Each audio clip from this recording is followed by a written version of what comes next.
Please note this podcast discusses real-life crimes and may include sensitive topics such as violence, abuse, and other disturbing content. We recommend listener discretion. I remember just listening like a hawk for them to bring him in. And I never forget hearing the door opening and hearing the keys, hearing them chatting to him, and my heart absolutely racing. They said, "Natalie, whenever you're ready, he's waiting for you." I looked him dead in the eye and I just went, "This is a bit of a fucker for you that I'm sat here, isn't it?"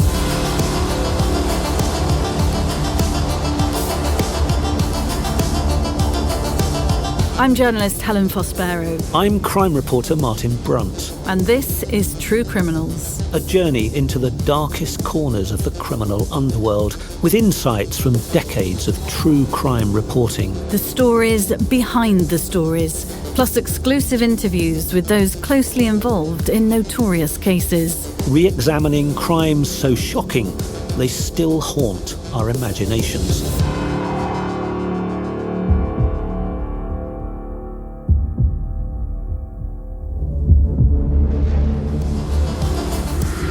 True Criminals Insiders. If you're following us on Patreon, thank you. And there'll be an exclusive extra chat following the main episode.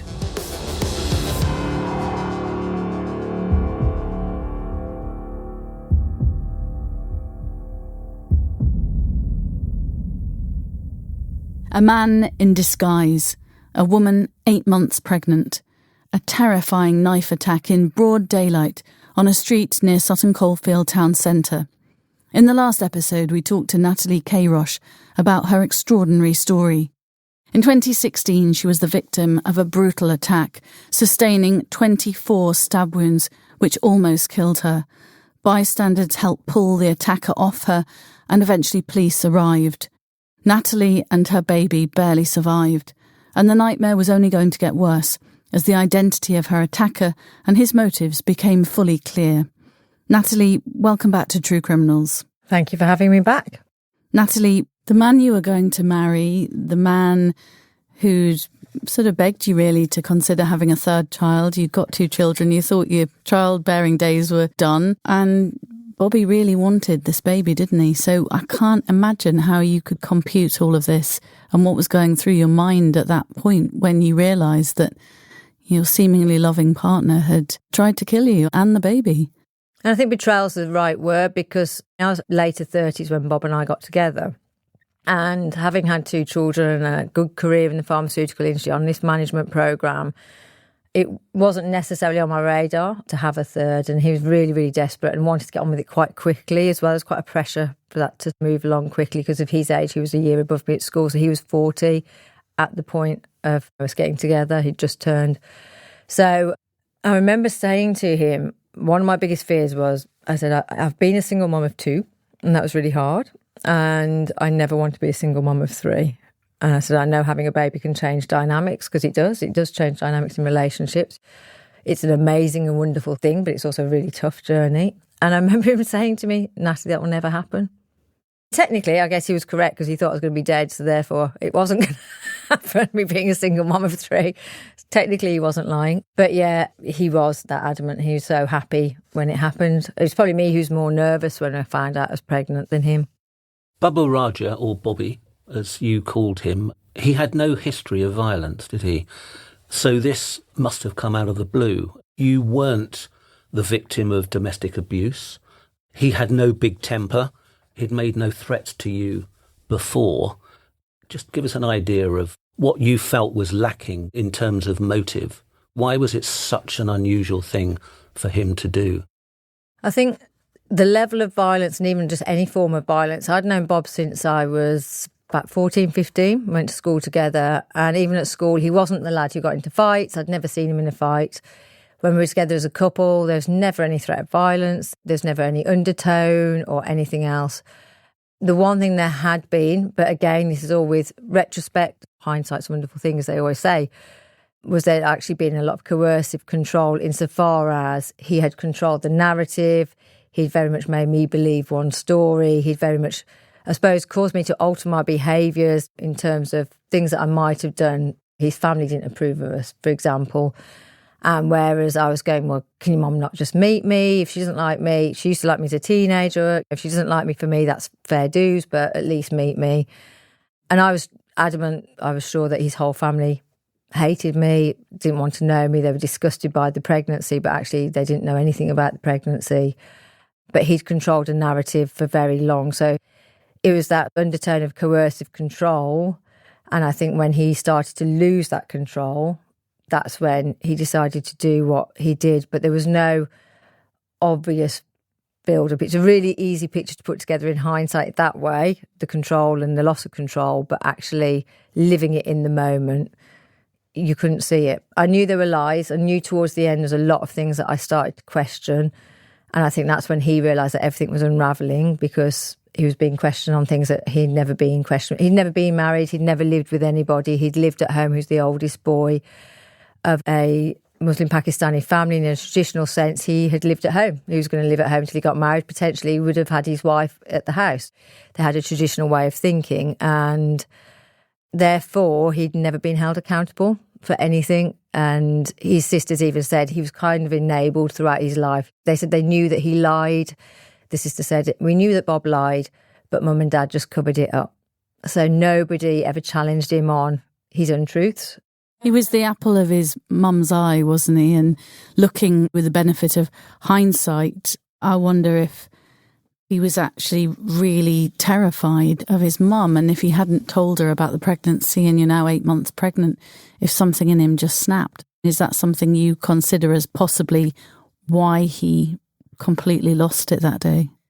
I think he's just somebody who's just a master manipulator. He's never been formally diagnosed for psychopathy, whether he's a psychopath or not. He was very calm throughout the attack. He planned it very carefully. He was very controlled. And he'd controlled a narrative for so many years in his life. Yes, there was a big part where you can then question about honour-based abuse, for example. Was it that he thought he was going to dishonour his family by having this child? I think it probably runs even deeper than that. I think this is just a man whose façade was cracking and crumbling. The house of cards was coming down.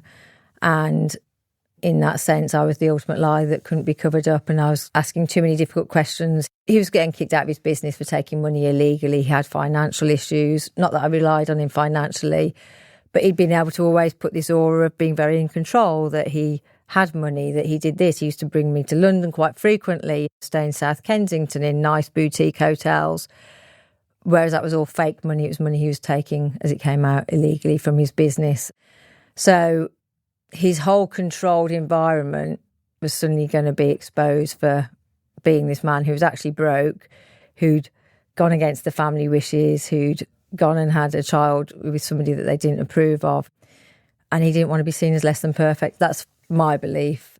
I think for him to blame his mum is probably the weakest thing ever. You're a 41-year-old man. Get a grip of yourself. But which I think I pretty much probably said to him afterwards when I visited him in prison, but we'll get to that later. We'll talk to that in a moment. You spent a few weeks in hospital, and then eventually you and your daughter went home. Mm-hmm. I don't think any of us can really imagine the physical difficulties you must have faced. Can you give us an idea of what you were like physically when you got home?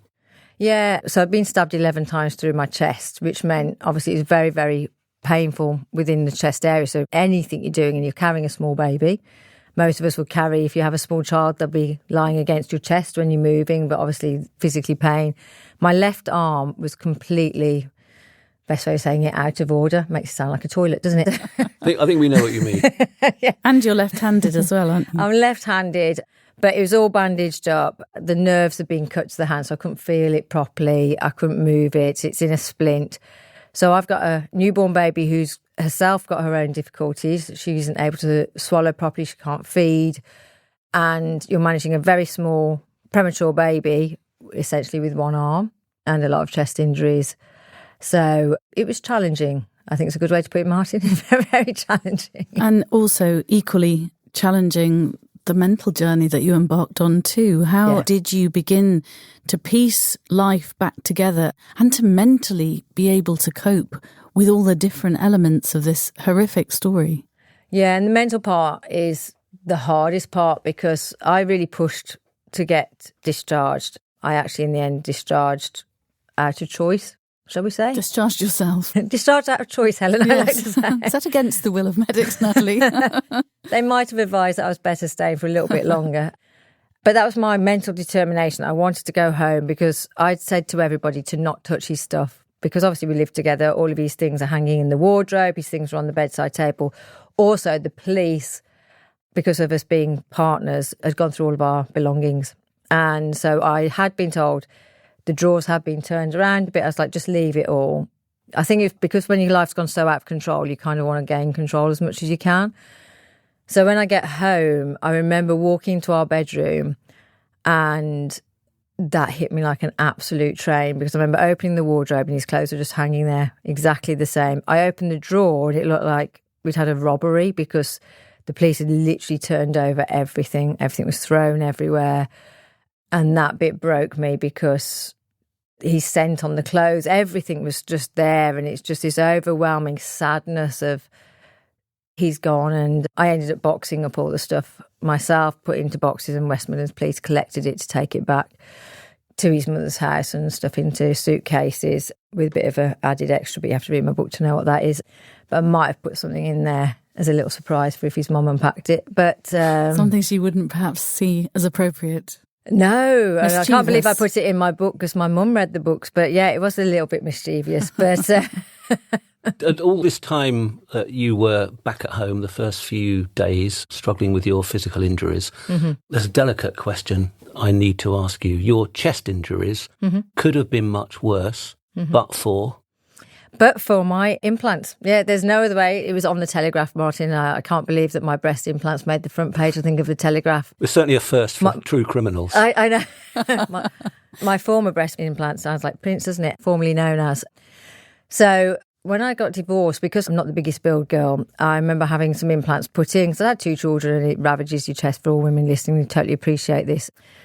So weirdly and ironically, I'd had those implants changed literally just before I got pregnant, because I wasn't thinking I was going to get pregnant so quickly. And weirdly, Bobby had helped choose the implants, which were slightly larger than I was going to go for. And men, eh? Yeah, well, do you know what? When they say you fall on your own sword, quite literally, because the implant being the size it was, and they're quite a viscous, tough outer sac that the implant's in, the knife went through the implant a number of times, totally shredded the implants, but it slowed the knife down. So the knife actually went into the outer part of my heart, the pericardium. But they said without the implant, 100% it would have gone straight through your heart, which is obviously what he was aiming for. That's why he stabbed me so many times in the chest. So, yeah, had he not chosen for his partner to have a large chest, he might have been successful. So the implants had to be removed. They were shredded to pieces. So for a year, I had the implants out, and chest was almost down to the bone, to be honest. And there's literally no breast tissue left there. But I had them replaced with the great justification. They saved my life the first time, and should it ever, hopefully never, happen again, what better justification of having a pair of breast implants? Yeah, that might be a good reason for me to get some, actually. Martin, you're now considering a different life choice? I'm just trying to stop going red. Natalie, when you got home, obviously still deeply traumatised, did you suffer any flashbacks, nightmares, PTSD, all the things that one might presume you'd suffer after what you'd been through?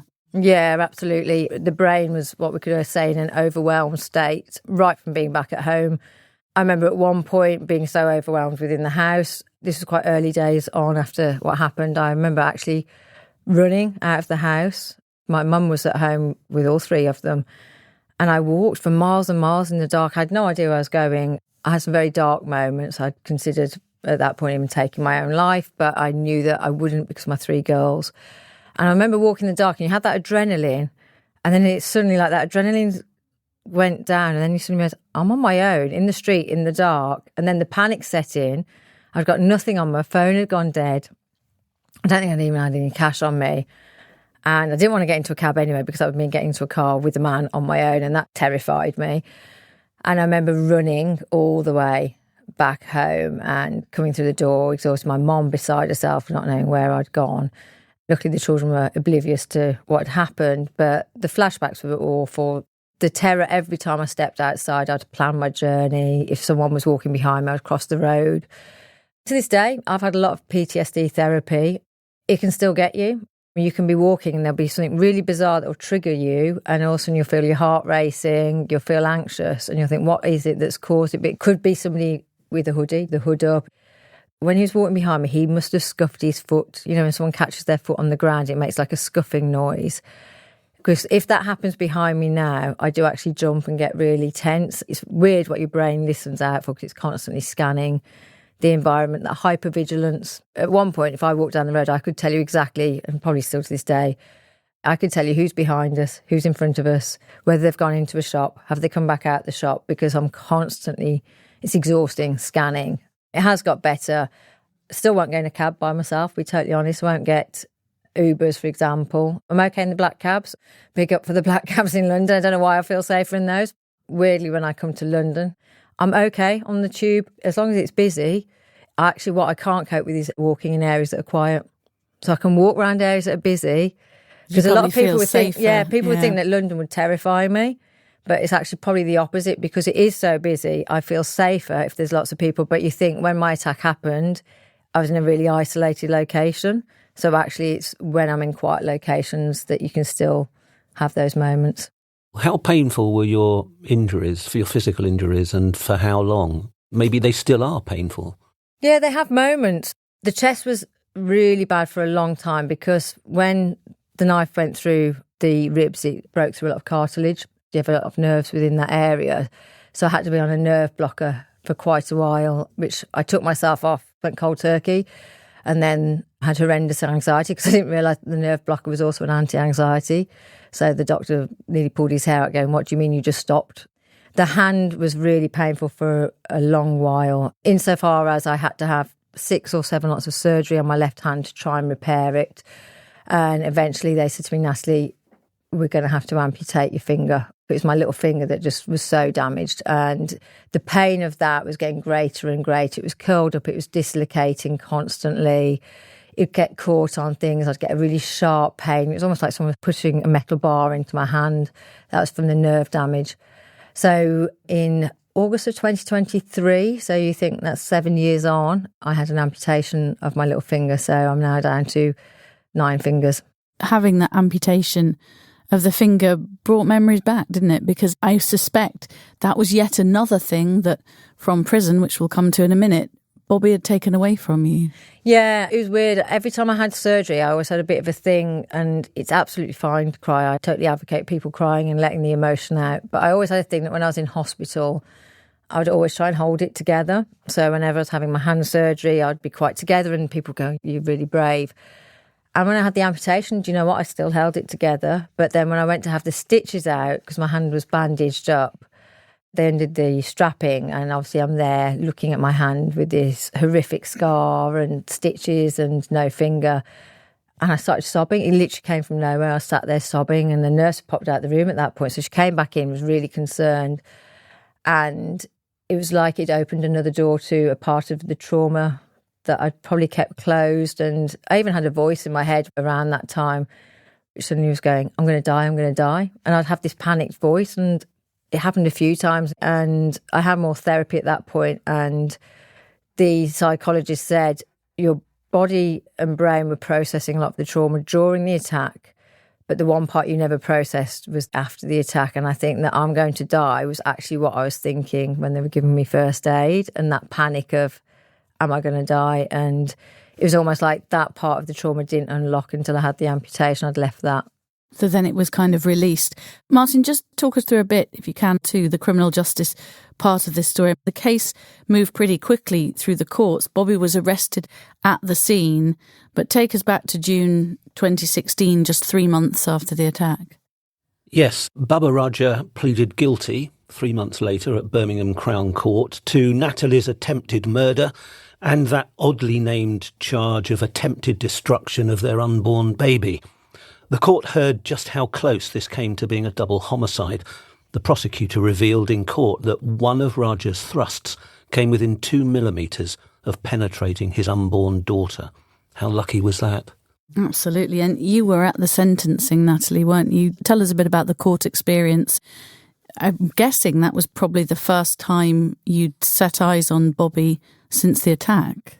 The first time I set eyes over him in person, we'd had 2 plea hearings before, the sentencing in the June, and he'd come in on video link to both of those. Now, it's not standard practice for a victim to attend a plea hearing, but I was always determined again that I want to be there.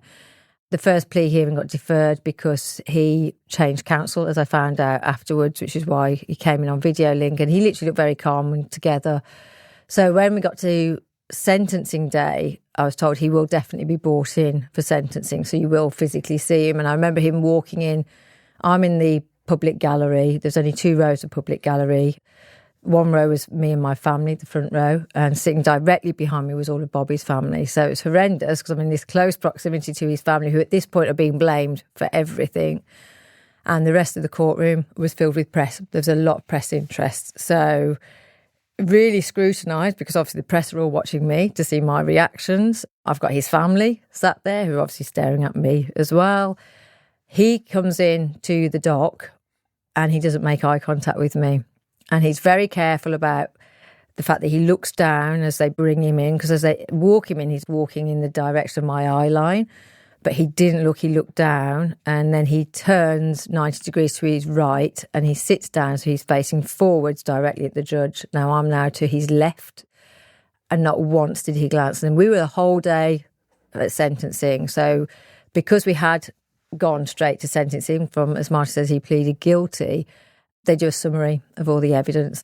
Again, I was not aware, but the prosecutors will summarise evidence, and then defence will come in and say all the mitigating circumstances of why it wasn't as bad as the prosecution say, and therefore why his sentence should be reduced. And it was at that point that you finally learned something of what lay behind the attack, or at least Bobby's explanation for it. Yeah, his explanation was purely proverbially threw his mum under the bus. So he blamed it all on the pressure. His father passed away just as we got together. So his mum and himself did have a very complex relationship, very involved relationship. And he said it was the pressure from his mother, her objection to our relationship, and there was various text messages read out. I remember actually turning to look at his mum when they started reading some of them out, and she put her head down and wouldn't look at me at that point. He blamed his faith, and as this is nothing as an attack against any of Muslim faith, it's just that he happened to be Muslim. And he said, my family now know that I'm not the devout Muslim boy that they think, in essence. In fact, his defence counsel actually said Mr. Raj would like it to be known, whilst his family are here in court, that he actually denounces his God, and he denounced Allah. And I sat there like, is this some really bizarre play going on? I was looking, thinking, this is craziness. And the nuance of that was because I knew him so well, and I was watching him throughout, obviously, the whole process, and they'd put water in front of him, and we were in Ramadan. It was a period of Ramadan at that time in June 2016, and he didn't once take any water. They kept saying to him, would you like some water? He kept refusing. And when I faced him a year later in prison, it was Ramadan once more, and we had to have this break, and I had a cup of tea, and I said, are you going to have any lunch? And he goes, no, I guess I'm fasting. And I said, are you? He goes, yeah, it's Ramadan, isn't it? I said, well, yeah, it is Ramadan. Were you fasting last year when we were in court? He goes, yeah, because it's Ramadan then. I went, you denounced Allah halfway through court. What did he say to that? Well, he didn't say anything, he just shook his head. Unfortunately, the prosecution, if they'd been quick enough, they could have actually probably undone his story quite quickly. But the defence said that he'd had a temporary mental breakdown, didn't they? But they call it temporary adjustment disorder, which I know it's cited in a few cases. There's a case of Joanna Simpson, who was murdered by her husband, her estranged husband, who I believe was a British Airways pilot, if you remember the case, a few years ago. And he pleaded temporary adjustment disorder. And I know... What does that mean, Natalie? It means it's a load of nonsense. It means that, and I spoke to my psychologist, another psychologist, it's kind of where they say that when pressures get too much for somebody, they temporarily don't really know what they're doing, but it's not insanity, it's not a psychosis. And they said he temporarily didn't know what he was doing, even though it came out he'd been planning it for at least 2 weeks. So that's a long temporary not knowing what you're doing. But now that the truth was out and that pressure was off him, that's why there was a big deal made about him saying, I'm no longer of the faith and my family can see this. I don't have this pressure. that he's totally fine now. And that's what the temporary adjustment disorder is. But when you speak to a lot of psychologists, they will say to you, it's a bit like a GP saying, go home and take some paracetamol, as in, we don't really know what's going on. I think he was very careful, and his counsel were very careful to make sure it wasn't seen as an insanity, because my guess would be that he didn't want a hospital order, and therefore... That would affect the sentence, wouldn't it? Yeah, they were very careful not to put it as insanity, hence it went with this temporary adjustment disorder. And there are, like I say, a few cases where it has been cited, and it's something that's not liked generally, because there's no proof, there's nothing, it's not a diagnosis, because they're basically saying, well, they're fine now. But the judge wasn't buying it, was he, Martin? I think the judge felt like Natalie did, by the sounds of it, that it was a bit of all nonsense. He absolutely did. The judge was Simon Drew, and he clearly felt he wasn't going to be fooled by that defence, or at least that mitigation from Raja. He didn't buy the idea of a temporary mental breakdown at all, did he? He emphasised how premeditated and deliberate this crime was. Raja had carefully planned the ambush for several days, even wearing that disguise that you've talked about, Natalie, padding his belly with a pillow to appear heavier. This was, as the judge put it, no spontaneous meltdown, but a coldly executed plot.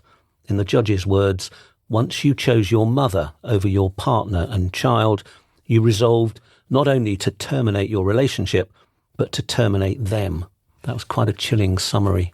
What was he sentenced to, Natalie? He, in the end, ended up with 18 years to serve a minimum 12. So because he met what they call the violence threshold, that he therefore had to serve a minimum of 2/3 to be sentenced incarcerated. They also added an extended licence period. They call it an EDS, which is an extended determinate sentence, which is up to 22 years. And that essence means whenever he comes out of prison, up to that 22-year mark, so that would be, 2038, he'll be on licence. And being on licence means, obviously, you're monitored closer by probation officers, and you'll have a certain set of restrictions put on you. So it could be maybe not to come near me, or that you're not allowed to travel outside the country, whatever the licence conditions are. And how did you feel about the sentence he received? I was livid, I'll be totally honest. So he pleaded guilty to attempted murder, which had been planned for a number of weeks from the psychologist's report that first assessed him in the police station. Attempted child destruction of a little one. He was also pleaded guilty to ABH of a passerby. That was of Tony. Section 20, which is wounding without intent, of John, who got stabbed in the hand, and carrying a knife in public. So there was 5 serious charges. Each of them carried their own sentence. At one point, because as you say, Marcia quite rightly, in the summary, he was very damning of Bobby Baburaja's motives and that they didn't hold weight. It must have sounded at that point, when you were listening to what the judge was saying, that he was going to get a life sentence. And that was discussed at first, because he said, you are a very dangerous man. For the very fact that he hadn't been violent up to that point, the fact that he actually did go to work that morning, he functioned normally, he bought his lunch half an hour before. So all of it was of a very calm and controlled man. And therefore, Judge Simon Drew actually did say, you are a very dangerous man, because we can't risk assess. And he talked about a life sentence to start with, and that was the hope. Because for attempted murder alone, you can get a life sentence, as you well know. So we thought it was going to go down the route of a life sentence. Court transcripts would tell exactly why he suddenly decided. I think it's because there was no previous history, which to me, I don't think should count, if I'm being really honest, because I think you should look at the context of what that person's done in that time, because that shows the measure of the person. We switched to 30 years. He goes, I won't give a life sentence, but I will start at 30 years. So at that point, I'm still holding on to this hope of it's going to be a decent sentence. Then the devastating blow of, because you pleaded guilty, and he said, at the earliest opportunity, and that stuck with me, that phrase, because I remember sitting there really angry, because in police interview, I know that Bobby had gone no comment. I knew that he deferred the first plea hearing because he was changing counsel. His family paid for a very expensive defence lawyer. I was thinking, he did not plead guilty at the earliest opportunity in any sense. The fact we had 2 plea hearings shows that he didn't plead guilty at the earliest opportunity. It sounds like a third reduction coming up. So he had a third off. So that got us down to 20. And then he had a lot of character references. He ticked every box, which I'm sure you've seen, Martin, many a time in these cases. He wrote a letter to the judge of deep remorse. He had character references from all these different people. He's got one charge of dishonesty from previously, who's found driving a stolen car that he claimed he didn't know was stolen. And they said, well, apart from this dishonesty charge, there is no previous. And with these character references and your letter, because you're of good character, I'm going to take us further 2 years off. And I sat there devastated. And I was like, I can't believe we've got to 18 and then put in the minimum 12.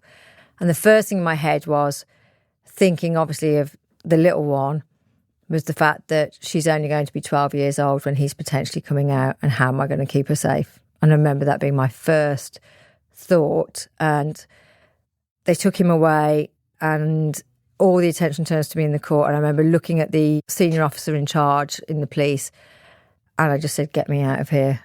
And he took me by the hand before the press jumped on me, before Bobby's family tried to interact with me at the lunchtime. And I was led out of the court, and I remember holding it. You know, when you're really angry, but you have to literally hold it. Every part of you is shaking. And the second we got into the witness protection room, which is at the top of the Birmingham Crown Court, you have to go up all these various stairs. And we walked in that room, and the second I walked in that room, I exploded. I was crying, I was angry, and I always remember the Crown prosecution barrister coming in, and he said, yeah, that was a lenient sentence. And I was going, my daughter, she's going to potentially be 12, and my dad was really angry, and it's a disgraceful sentence. And then the whole issue of the undue leniency comes up, and he said, well, you could appeal on undue leniency, where you can prove undue leniency of the sentence, you can get it reviewed. And I'll never forget him saying to me, but if you do appeal, his sentence could get further reduced. Now, obviously, I'm only 3 months on, as Helen, you pointed out, it moved so quickly, the timeline. So I'm still, one, physically very injured. I'd just had hand surgery, emotionally very, very damaged, barely being able to eat and stand on my own 2 feet, but making sure I was keeping going for my children. So that was any energy I had was looking after my 3 girls. And the thought, you only have 28 days to appeal a sentence. As a victim, you have 28 days, which is horrendous and needs to be changed, because an offender has a lot longer window that they can use to appeal. So that's a complete discrepancy, I personally feel. And 28 days is nothing when you're really traumatised and you're still within months of this thing happening. And I remember being so terrified that they might reduce his sentence further. I remember seeing every single week after that sentence thinking, I've only got 3 weeks left, I've got 2 weeks left, I've only got a week left. And I was so exhausted emotionally, physically, keeping my head above the water proverbially every single day. I didn't have the capacity. To this day, I regret that I didn't, because I still feel very angry about his sentence. But as you got better after those initial weeks, you decided to go and see him in prison. You had to go through a lot of red tape, I think, to get there. But you, I guess, wanted to hear from him why he did it. What happened when you saw him in prison? Yeah, I'd been determined, to be honest, from day one. The police had to stop me because I kept saying, I just want to speak to him. I want to know he left home as normal. It took a year, which in relative terms for restorative justice, as they call it, that's actually relatively quick, but it was horrendous. So much red tape, as you say. Weirdly, the system was protecting him at one point because they said, oh, we don't know what it will do to him if you face him. I was like, poor him. I don't really give a damn, if I'm being really honest. He can face me and at least look me in the eye, because he never looked at me in court. So I was always determined he was going to look at me. So, yeah, June 2017, I go to Birmingham prison, HMP Birmingham, Winson Green, and I'd never stepped in a prison before in my life. So that in itself was a huge step, because when you haven't walked into a prison and you're now standing outside what is a fairly grim prison. No prisons are nice, but HMP Birmingham is not a nice prison. I wasn't going to be in the visitors block either. They were taking me within the actual prison itself. So it'd been arranged that I was to get there early in the morning. A friend of mine dropped me off there. I remember walking in through the prison grounds. They actually had to walk me around one of the recreation yards. I had to wait for a prisoner to go back in because there's a prison guard outside of the prison. They were trying to get back in. And I'm standing there looking up at these high wire gates with all the security around there and the barbed wire on top, and feeling I was in the middle of Shawshank Redemption, if I'm being totally honest, because that was my only reference point at this point for prison was Shawshank Redemption. It's a Victorian prison, so it's quite an imposing building. And being walked around to the offender management unit, which in a really horrible stone building. And they took me upstairs to see the room first. We set out the chairs. We had, if you imagine a rectangular, almost like a classroom, there were 2 chairs opposite each other, one that was nearer to the door, which was the one that I was going to be sat in because they wanted me near the door in case I had to get me out quickly. There's a low coffee table between these 2 chairs, but really in touching distance. And then there were 2 chairs behind what was going to be his chair where the prison guards would sit, and there were 2 chairs behind my chair, which was where my probation officer and the lady who'd organised the restorative justice was going to sit. And then they took me downstairs and they made me a cup of tea. And I remember just listening like a hawk for them to bring him in. And I never forget hearing the door opening and hearing the keys, hearing them chatting to him, and my heart absolutely racing. They took him up to the room and they said, Natalie, whenever you're ready, he's waiting for you. And I popped to the toilet, as you do in these circumstances, just to pull myself together, finally, look myself in the mirror and go, come on, you've got this. And being walked up these stone steps. And I remember thinking, every step, thinking, any minute now, I'm going to come face to face with him. And I did. I turned the corner and he was sat there in the chair, facing the doorway. And he was sat, Martin, looking like he was sat in the lounge at home. He was totally relaxed and wearing his own clothes, which really threw me. Did he look you in the eye as you walked in? Yeah, he looked me dead in the eye. The weird thing was I emphasised the fact he was wearing his own clothes, because I think we always have this vision, because we see it on the TV all the time, that they're either in grey tracksuits or, if they're in America, they're in an orange jumpsuit. And he was in neither. He looked like a criminal. Yeah, I'd bought him this super dry polo shirt, quite a nice polo shirt. He was wearing that with jeans. Almost as if perhaps nothing had happened. He literally sat there as if he was in the lounge, in effect. And I walked in and I sat down and I kept his eye contact. It was almost like a battle of, I'm not going to break eye contact. He was clearly thinking, I'm not going to break eye contact. And apologies for my language, but I remember I did sit down and I looked him dead in the eye and I just went, well, this is a bit of a fucker for you that I'm sat here, isn't it? And he kind of just looked a bit shocked. I went, well, actually, I suppose it's not really, because if I wasn't here, you'd be serving a longer sentence. How did the conversation go? Did you ask him, Natalie, why? Because I presume that's really why you wanted to see him, to ask why the man you loved and the man whose baby you've had did this to you. What did you ask and what did he say? Yeah, I really wanted to challenge back on all the stuff that had been said in court, because I didn't buy it. And I'd learned so much. In that year, there'd been quite a journey where I'd learned about all of these different lies. I'd spoken to his sister at length and she'd told me the version of life that they believed to be true, and I told them the version of life that I believed to be true. And then his business partner was telling me, well, this is another version of the truth, and even down to the fact that the car that Bobby drove wasn't his. So everything was a lie. So I was going armed with quite a lot of information that he didn't know that I fully knew everything. And I took it in almost like an agenda with bullet points and different sections. And my first section was to ask him about the actual day, to ask him things like how long had he been following me, how long had he been planning it. And obviously I knew how long he'd said he'd been planning it. And he was a bit annoyed that I'd seen that information when I shared it. But he was very detached, quite cold. He didn't betray much in the way of feelings. Did he admit to planning it and wanting to kill you? Did he say sorry, Natalie? Did he say sorry when he was there? He'd written to me in that year build-up, so there was quite a bit of correspondence in that build-up of when I was trying to sort out the restorative justice, and in a lot of that he'd written, I'm sorry that I did this to the one woman that I loved. And he's still talking in that way of, you're the only woman that I've ever loved, ever wanted to have a baby with. I remember him writing, not that it's going to happen now, which is very insightful of him. Not that it's going to happen now, but I still want to marry you. Like, yeah, no shit, Sherlock, it's not going to happen, you're right. Well deduced. So I knew that there's almost this weird, deluded state. And when I faced him, he literally talked to me as if somebody else had attacked me. And he was just going, you're doing really well, you look great. And it's like, what? And he'd sent you a letter saying how proud he was of you. Oh, he told me, that was actually before. He actually said, I'm proud of you and that your scars are your stripes, because they basically showed how brave I was. And he said, I knew you would be brave like the she-wolf that you are. And he wrote all sorts of unbelievable things. He also told me in many letters, I think 3 different times when he wrote to me, he said to me, you're not perfect, but you're perfect for me. Which I felt was a really low bar, if I'm honest. Oh, absolutely. Most people would. I read your book, Still Standing, and I read it on a journey from King's Cross to Lincolnshire, where my mum lives. I read it through tears. I told you that when we exchanged messages. But I'll never forget the end of you walking out of prison. Tell us how you felt when you'd confronted him and you left that prison. Yeah, it was an exhausting day. So bearing in mind, I walked in there at 9:30 in the morning and I walked out there at 3:45 in the afternoon. So physically an exhausting day regardless. And prison's a very weird atmosphere to be. It's quite oppressive. But I remember as I walked out of that room and I walked back towards the exit and my sister was going to pick me up outside. And I remember stepping through the doors.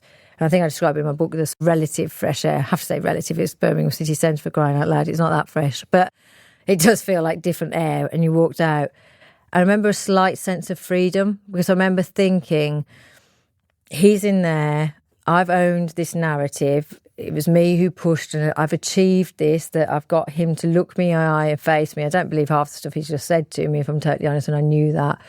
But I did feel that sense of achievement and freedom, that I was a little bit freer from him because he'd caught me up for so long and made me believe this whole different version of him. And I saw him for who he really was, I think. But you didn't really get any answers, did you, to why he did it or any sense of remorse from him? Oh, my days, no, crikey, no. And I think I'd gone in prepared for that. Because I was seeing a psychologist who'd been allocated to me at the Queen Elizabeth Hospital when I was in for my injuries.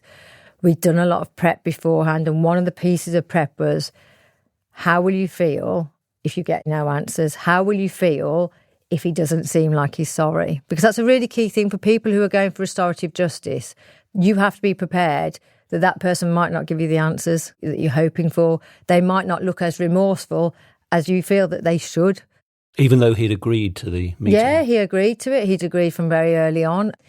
But I think I always say I got more answers from what he didn't say and from his body language and tone and demeanour than what he did actually say. He's never going to admit, oh, I lost control. I think I put it to him about honour-based killing. I think some would argue this is, in effect, if you're saying it's your mum and the pressure and the dishonour, that it's akin to honour-based killing, and he was aghast at that. It's like, no, it's not that at all. It wasn't that at all. The pressure just got too much, and I won't use the word that I used. So I was just like, no, sorry, I just don't buy that whatsoever. And I said, you knew what you were doing. You were calm, you were controlled. And he actually at one point got annoyed with me because when I was saying that's BS, I don't believe a word you're saying, he let this façade slip for a second. He went, well, I knew there's almost no point in you coming here today because I knew you wouldn't believe a word I said. I was like, whoa, no, clearly I didn't, because you literally executed my attempted murder. So funny enough, no. But he was actually irritated that I wasn't believing what he was saying. And probably irritated that you were so together and you've got all that information that you collected over the year. You've had to go through so many different things. You continue to go through so many different things almost a decade on. But just may we end, Natalie, with you talking about how you navigated explaining eventually what had happened to you, to your older children, and also as well to your youngest. That can't have been easy. Yeah, and for my oldest children, I think the worst thing for them is they're 6.5 and 10.5 when it happened. And it's not an age you don't want to expose your children to that kind of violence at any point. But it's horrendous because obviously they're completely confused, because for them, Bobby gone out that day, he kissed them goodbye, he was supposed to be taking them out that weekend because it's Mothering Sunday, he was going to be buying things. So for them, there's a lot of confusion about why this was happening. And so it's trying to make sense to them, something that didn't make sense to me, which is a real challenge. For the little one, I had a lot of advice from child psychologists. I had the child psychologist I paid for my two older children because obviously they had a lot they needed to help process. I said, how do I do this? How on earth do I start this conversation? And she said, do it like a storybook. She said, start with the nice beginning. You were in Mummy's tummy, you were safe, we were happy. Then this really bad thing happened and Mummy was really poorly and you were really poorly. But now we're safe and we're happy again now. The proverbial SHIT sandwich, basically. And then it was a case of almost adding the detail. So it's almost like, you have a children's storybook, which has only got a few words. That's kind of where you start. And then you progress up to a more complex text. That is almost how it is. It's almost like I was just adding in chapters and I built the story up. I have always been led by her. So when she's asked questions about my scars or she asked questions about my hand, and obviously I've got a lot of scars down my stomach and my chest. So it's like, why have you got those marks on you? Getting to the point of, actually, Mummy knew the man who hurt her. I'd known him for some time, but I didn't know it was him when it was happening. Then that progresses on to when we start discussing it in the context of the man who helped make her. Because I refuse to call him the D word because I feel he's not ever earned that. I always said to him, the second you put that knife in me, you lost that right. And I said that to him in prison. So I talk about it as in, it takes a man and a woman to make a baby, but let's not go into any more detail than that. 'Cause I remember her asking me this. It was about a Pride event, and she asked me whether two women were on the TV who were married, this couple. And my daughter, as children do, at 7:30 in the morning, said, Mummy, if two women are married, can they both have a baby? And you're like, oh, geez, please eat your Cocoa Pops. But it helped, weirdly, because then I had the conversation, well, it takes a man and a woman to make a baby, but that can be done with the help of a doctor. So, yes, both of those ladies can become mummies and have a baby, or just one of them, whatever they want to choose. So we got into that dialogue of, it takes a man and a woman to make a baby, but we didn't go any further than that because she can read that in a book. It's an ongoing story. It's an evolving story. Exactly. So I remember saying to her, it was this year, and I said, you know how Mummy said it takes a man and a woman to make a baby? Well, when I had you, I said sometimes when a baby's born, the mummies don't have the man who helped make the baby around, and there's lots of reasons and lots of times when that happens. So I'm always trying to normalise as much as I can the scenario because it's such an abnormal scenario. And then I added, well, actually, Mummy was on her own, and God bless her, I remember her hugging me going, oh, Mummy. And I said, the reason I was on my own when you were born is because actually the man who helped make you is the man who hurt Mummy. And she occasionally asks me about it, but on the whole hasn't yet. But she's 9.5, so I had to get on and do it because the internet is around. You only have to put my name into the internet for it to go and it's all there, saying who he is and who he is in relation to her. And I wanted that narrative to be led by me. It sounds like you're going to be quite capable of finishing that narrative for her as she gets older. She's honestly the most beautiful, happy, as are all three of my daughters. You know what? They are beautiful. I've got two teenagers. In fact, the oldest has just turned 20, so she's just gone out of that age. But they're all amazing. All of my daughters have been incredible. And I think the fact that she, as the youngest, knows she's got her sisters, she's got Mummy who she knows that she's my world, and now with my husband she knows that she's got him. And so I think as long as she knows she's got that world around her, it really helps. I know that your three daughters really have got you through all of this. You are an extraordinary woman and you've been on an extraordinary journey, Natalie, and I know it's painful going through what happened, but we really appreciate you talking us through your story. And in our next episode, we're going to talk a lot more and hear how you've taken this horrific experience and transformed it into a mission for good. You've done so much. You work with offenders in prison. You've been educating young people about knife crime, doing a lot of work advocating for victims of crime and campaigning for changes in how we deal with domestic abuse. And also we're going to explore a disturbing twist in this tale, how a recent change in sentencing policy has brought a real sense of threat back to your life and what you're doing about that. And if you've been affected by any of the issues discussed in this episode, please check our show notes for links to resources. Natalie's book, Still Standing, domestic violence helplines, support groups, and information on White Ribbon UK and other campaigns that Natalie's involved in. Thank you. You spoke so eloquently about something so horrible. Oh, thank you. It's a tough journey, but for anyone going through it, there is light at the other end.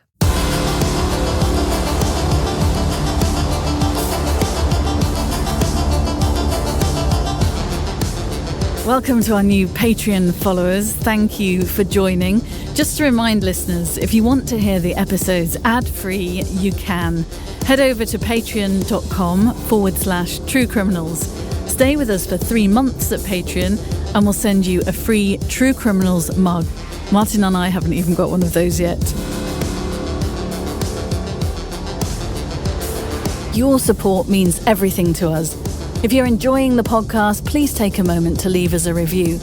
It helps us grow, reach new listeners, and keep bringing you the stories you love. This episode is brought to you by Audio Bleach Global. Our producer is Russell Barnes, with audio production by Andrew Chappell. The original score was composed by Chap Mannequin, artwork by Bleached, executive produced by Lee Mann. Follow True Criminals on Instagram @true.criminals and on YouTube at youtube.com/@true-criminals. For exclusive content and ways to support the show, visit us at patreon.com/True Criminals. For partnership opportunities, please contact us at contact@audiobleachglobal.com.